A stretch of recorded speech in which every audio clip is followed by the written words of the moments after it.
Nagturo naman ng disaster preparedness ang UNTV News and Rescue Team sa mga kababaihang may kapansanan kasabay ng pagdiriwang ng Women with Disabilities Day.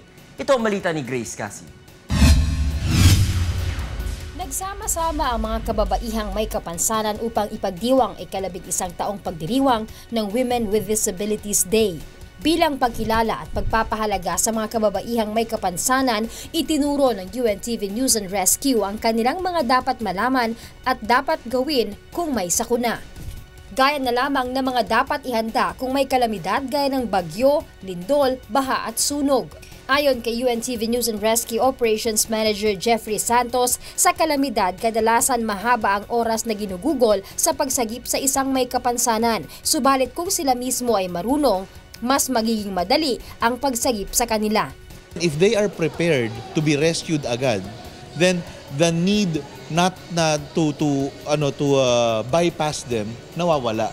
So that when they are prepared, nire-rescue natin sila, alam nila kung paano ang gagawin nila. Nagpapasalamat ang National Council on Disabilities Affairs na kahit sila ay may kapansanan ay pinahahalagahan sila sa pamamagitan ng pagtulong sa kanila na matuto ng mga bagay na nagagawa ng isang normal at walang kapansanan. Nananawagan ito sa ating mga kababayan na tratuhin sila ng pantay dahil kahit may kapansanan silang pisikal ay kaya din nilang maging matagumpay sa ibang larangan. Gusto natin na ang mga kababaihan may kapansanan ay tratuhin din bilang bahagi ng sektor ng kababaihan na maaaring makapag-ambag at maaaring makapag-contribute ng kanilang mga kakayahan.